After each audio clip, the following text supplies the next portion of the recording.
Hey, God, can I get a drink in here? It's been days and I'm feeling absolutely parched. Surely someone with such a big heart and a mind on honor would be willing to treat guests of the Crag with a modicum of hospitality. Shut your mouth, you filthy little monster. You'll get what you and your ilk deserves when the hangman comes round. Oh, come now. Do you really hate me that much? You can't possibly think me to be all that bad. All the other inmates here are so quiet, so boring. I at the very least provide some friendly conversation in these trying times. Another word out of your mouth, and I'll move your date to the morning. Now shut up. And no more of that shit where you speak in my head. Do that again and I'll gut you myself. To hell with the hangman's decree. Bloody creature.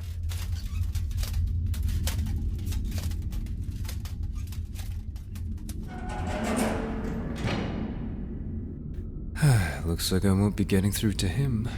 Damn shame, too. Usually a shapeshift would have solved this by now. There's so few that can resist such wily charms and heavy bosoms. Last cell I sat in for not more than a night or two until the guard there had given in. Terrible lover, but luckily for me, equally malleable. But alas, Contragacite chains. I wasn't in there for anything so serious. Fooled around with some of the lords and ladies of a lesser house in the northeast. Such fond memories. Very worth it. Well, seeing as I won't be sharing any more conversation with the guards in the interests of my neck, and of my guts, as they put so eloquently, it's a pleasure to meet you. Been a while since I bunked with someone else down here. Oh, they try to keep me away from any of the incoming bad bloods and such. I have a very special way with my silver tongue. Convinced a man to try and steal some rations for me from the storerooms during a prisoner transfer. Poor chap. Such a pretty smile. How I'll miss it. But don't look so concerned. With these on, the only thing I could do to you is something I don't think I'll be interested in partaking in until I've gotten out of here. Don't think on it too much. Well, the name is Gendo. Street performer, charmer, and apparent assassin. Well, that's what I'm here for. The Crags seem to think that I'm the one who killed their oh-so-benevolent leader in broad daylight. Town square during a festival, if I remember correctly. Did I do it? Of course not. You aren't asking that just because I'm a dark elf, are you? Because if you are, I'm afraid that would be quite uncouth of you.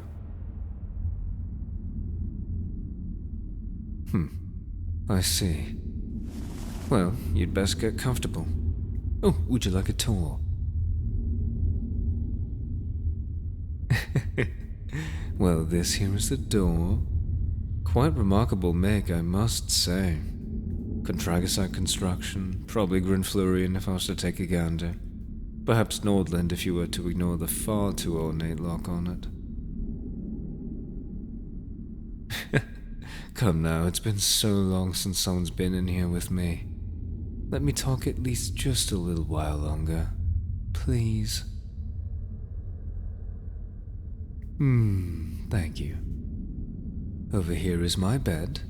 Though there's a terrible draft and it's made of the same materials my cuffs are made of, so no magic for me. And a wonderful story about that. There was a massive man. Silent man, but so very handsome. And he was with a young woman whom I later learned was a mage or some other. She turned her metal bed frame into a giant sword, and with his rippling muscles, the grey-eyed one busted down their cell door. Guards tried to stop them, but, they didn't stand a chance against him. Say, You wouldn't happen to have any amazing, wonderful hidden abilities you'd like to bring to light in, say, the next week or so, would you? None. Ah, such a shame. Perhaps we could have made a daring escape ourselves. Ah, no matter. Another week or so until I have my next opportunity. Well, I can't just divulge the information to a stranger, especially none of such great importance to me, concerning my life and all. So, what do you say that you and I get to know each other a little better? I know it's cold down here in the dungeons, but I'm sure that we can find ways to feel some warmth again, even if only fleeting.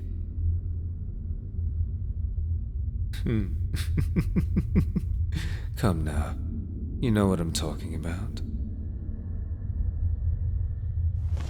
Oh, I'm only playing, stranger. I like to see... Well, never mind. I never asked you for your name. What was it again? I see. I used to know someone bearing the same name, long ago. But they didn't look half as good as you do. Nor were they quite as fun to torment. What can I say? Being locked in here while there's so much fun to be had on the surface has taken its toll on my weary heart. Make no mistake, bad blood. I don't mind being in the dark. And perhaps all this quiet hasn't been the worst thing for me. But it's given me time to think. And I do believe that perhaps it's time for me to go. Oh, I do have a plan. But before... No. If I decide to divulge anything to you, I believe that it's best done over supper. I hear that the chef should be providing an entire crust of stale bread tonight. And if I'm lucky, perhaps the sous chef will have thrown in something nice for me. Oh, yes. I've sunk my teeth into many of those working in the pit. It helps to have friends, especially when they possess specific benefits.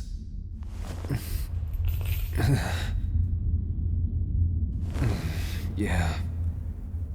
Unfortunately, as magic flows through my veins, these restraints are terribly painful. I'm afraid that Contragacite doesn't fit me so well. That and they made mine rather tight. Every time I move, they dig just a little bit more into my flesh.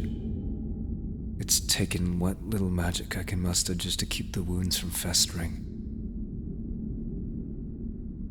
Let's just say that I'm a jack of all trades. A bit of performance, a bit of healing magic. Maybe you won't be so bad. Oh, I never had my doubts. I can tell when someone is thinking about something. I'm a creature of great intuition through experience. Don't worry, I don't dig too deeply into anyone if I can help it.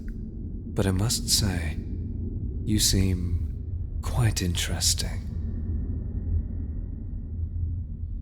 Oh, hush. It's always the quiet ones that hold the best stories and secrets. Very fair.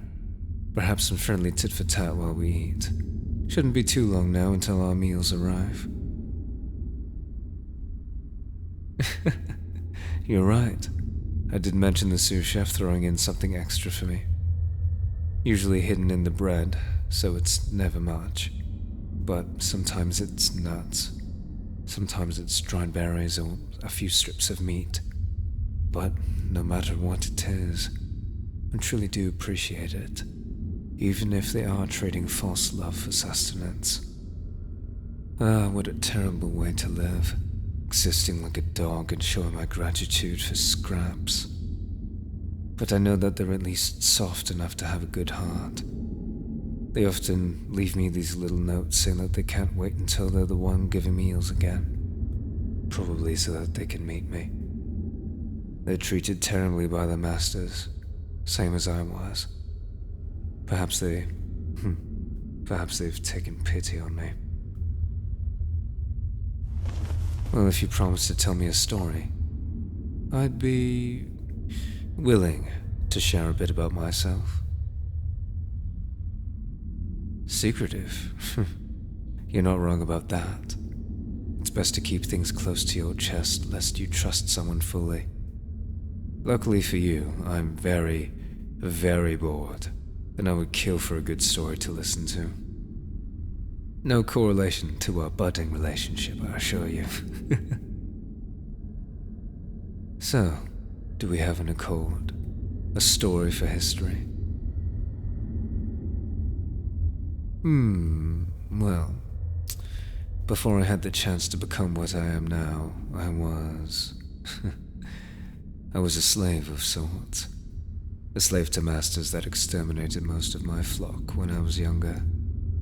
At the behest of one of the lordesses of the group, some of us were spared. The pretty mongrels, they called us. Meant to spend the rest of our days serving the household. Days chained and tending to whims and wishes. Our nights spent serving their desires, whatever they should be. Oftentimes we'd be left with terrible scars, or worse. I can still hear the sad sounds of a husk muttering quietly to themselves about how the end would be a preferable alternative to this foul charade of life. I was not one to give up so easily, being the hard-headed bastard that I was.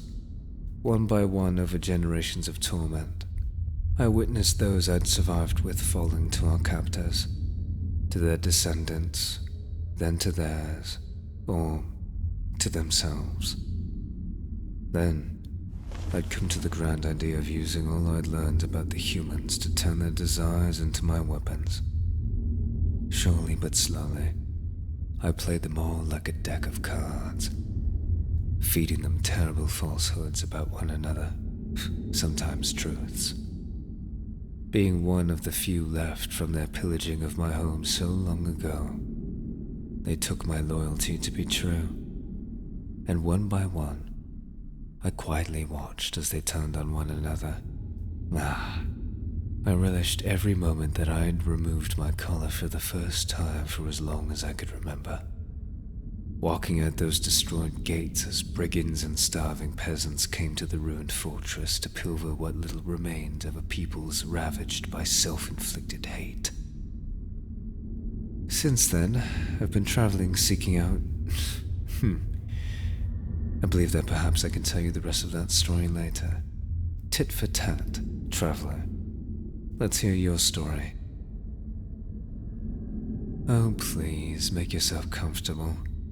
I know that the single bed isn't enough, but I encourage you to sit. Beats a damp stone floor any day. And when we've finished our meal, I'd love nothing more than to share some warmth with you. I promise, I'm a quiet sleeper. No? Well, shame. Perhaps another matter that we can discuss another day. Not that days and nights hold much meaning down here. Now please, I wait with bated breath.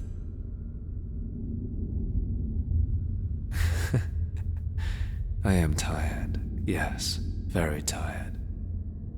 The little food and lack of water that we have down here has begun to take its toll, and using what magic I have while these Contragacite chains bind me, it's exhausting. But I only need bide my time. I'm sure that I'll make it out of here, eventually. And perhaps I can escape with a friend. That remains to be seen, Bad Blood. I only apologize. I'm usually far more lively and a lot more personable than now. I think that the weeks down here have just sapped me of what I have. But it is nice to hear another voice. Now, don't keep me waiting. I want to hear what stories you have.